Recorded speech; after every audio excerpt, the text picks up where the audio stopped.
Hello dear children, how are you? I hope all of you are safe.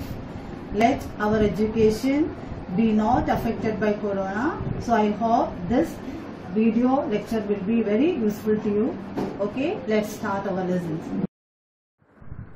In chapter 1, you have learned about nutrition in plants.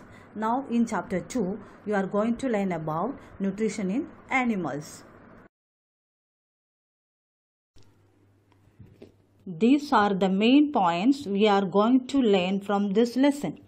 Basic introduction, different ways of taking food, introduction of digestion in humans, the mouth and the buccal cavity, the food pipe or esophagus, the stomach, the small intestine, the large intestine, digestion in grass-eating animals, feeding and digestion in amoeba.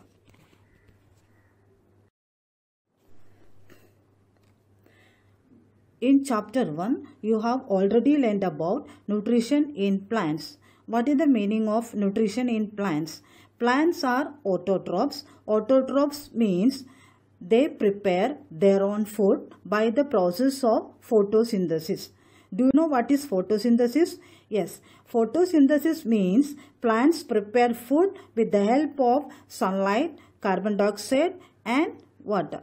Okay, fine. Now you know that plants prepare their own food. What about animals? Animals cannot prepare their own food. Then tell me, then from where do animals get food? Animals get their food from plants, either directly by eating plants or indirectly by eating animals that eat plants. Children, I will tell you one thing. Animals are generally classified into three groups: herbivorous, carnivorous and omnivorous. Some animals eat only plants. They are known as herbivorous animals. For example, cow, buffalo. Some animals eat the flesh of other animals. They are called carnivorous animals. For example, lion, tiger. But some animals eat both plants and animals. They are known as omnivorous animals. For example, human beings, rat, mice, etc. We all are living organisms. We all need to eat food. Why do we eat food? We need food for our growth, repair and functioning of the body.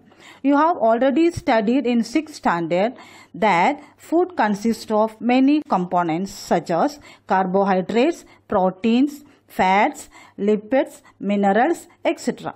Carbohydrates are complex substances that cannot be utilized as such. So, they are broken down into simpler substances. The breakdown of complex components of food into simpler substances is called digestion. Now we are moving on to the next topic, different ways of taking food.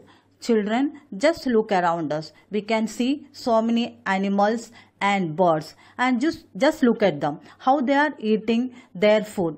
Are they eating in the same way? No. The mode of taking food into the body varies in different organisms. For example, bees and hummingbirds suck the nectar of plants. Infants of humans and young ones of many animals feed on mother's milk. Snakes like python swallow the animals they prey upon. Some aquatic animals filter tiny food particles floating nearby and feed upon them.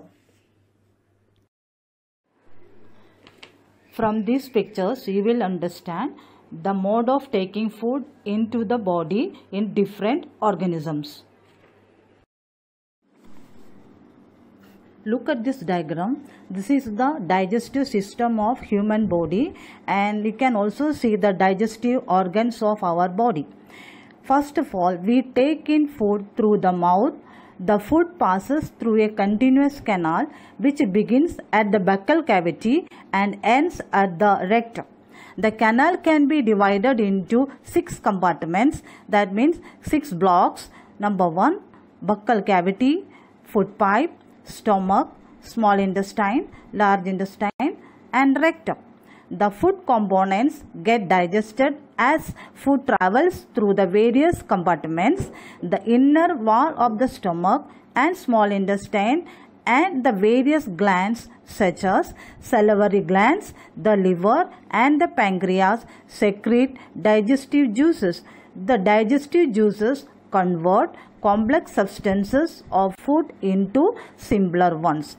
The digestive tract and the associated glands together constitute the digestive system. Now let us learn about different parts of the digestive system. When we eat food, first of all, we keep food in the mouth. Food is taken into the body through the mouth. This process of taking food into the body is called the ingestion. We chew the food with the help of teeth and break into small pieces. Look at the diagram. You can see that we have different types of teeth. Yes, we have 4 different types of teeth. They are molars, premolars, canines, incisors, but their functions are also different. The function of molars and premolars is crushing and grinding the food. The function of incisors is biting and cutting the food. And last, the function of canines is piercing and tearing food. The next part of our digestive system is the food pipe or esophagus. From the mouth, where does food goes? The swallowed food passes into the food pipe. The food pipe runs along the neck and the chest. Food is pushed down by the movement of the wall of the food pipe. This movement takes place through the alimentary canal and pushes the food downwards.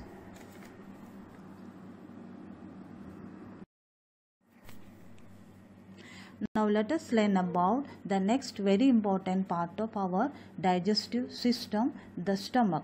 From the food pipe, food directly goes to the stomach. You just look at the diagram. The stomach is a thick walled bag. It receives food from the food pipe.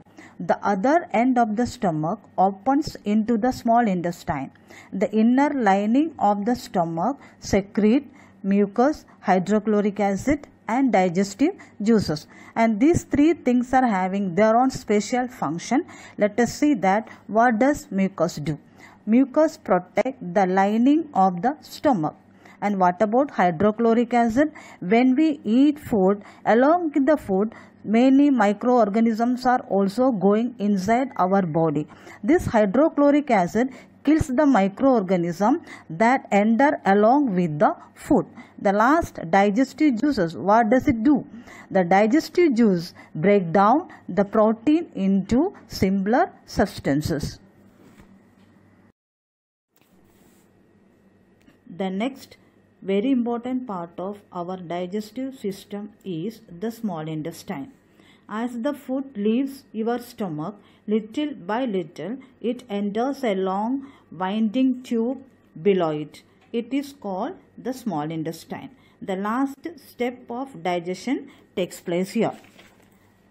The small intestine is coiled and is about 7.5 meters long. It receives secretions from the liver and the pancreas. Just see the diagram. Where is liver located and what is the color of the liver? Liver is reddish brown in color and is situated in the upper part of the abdomen on the right side. It is the largest gland in the body. The secretion of liver is called bile and it is stored in our gallbladder. Bile plays an important role in the digestion of fat. The next gland is pancreas. Just see that where it is situated. And what is the color of pancreas? It is a cream colored gland that is situated just below the stomach. The pancreatic juice acts on carbohydrates, fats and proteins and change them into simpler forms. The partly digested food now reaches the lower part of the small intestine, where the intestinal juices completes the digestion of food. And let us see what happens after the digestion of food. The digested food now passes into the blood vessels in the wall of small intestine.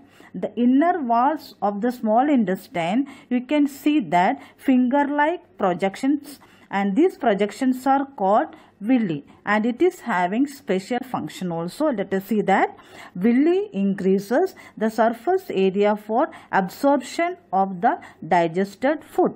The absorbed substances transported to different organs of the body through blood vessels. The undigested food enters into the large intestine.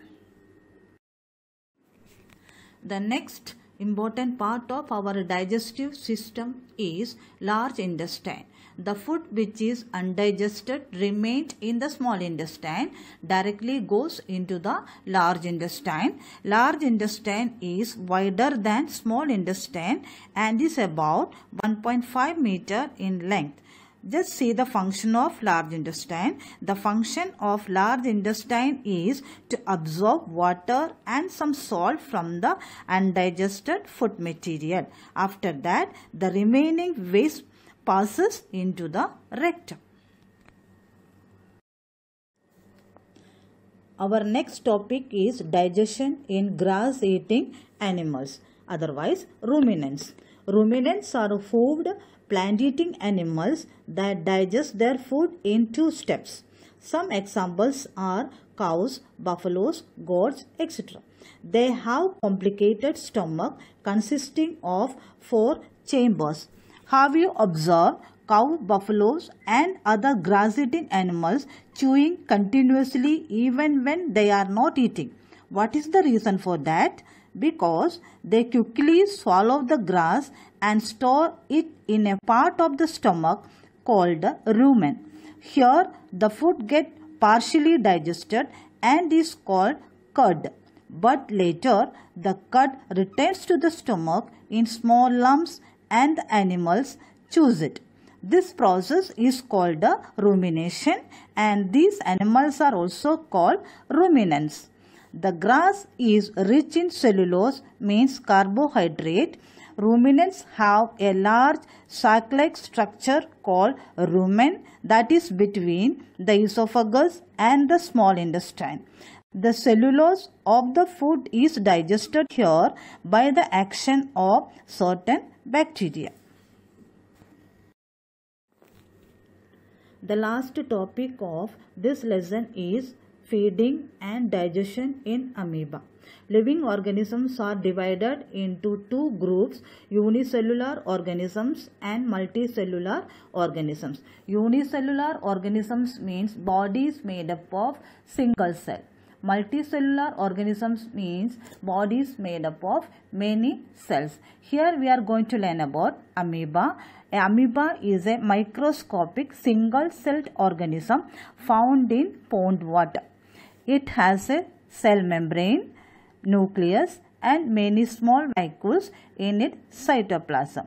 You just look at the diagram, you can see all these things. Amoeba has no definite shape. It is constantly changes its shape and position. It has finger-like projections. These projections are called pseudopodia, otherwise false feet. It is having their special function. The function of pseudopodia is for movement and capture of food. Amoeba feeds on some microscopic organism. The food becomes trapped in a food vacuole. Digestive juices are secreted into the food vacuole. They act on the food and break it down into simpler substances. Gradually, the food is absorbed. These absorbed substances are used for its growth, maintenance, and multiplication. The undigested food is expelled outside by the vacuole. I think all of you have understood this lesson. Let us keep educating ourselves during this period. Take care, stay home, stay safe.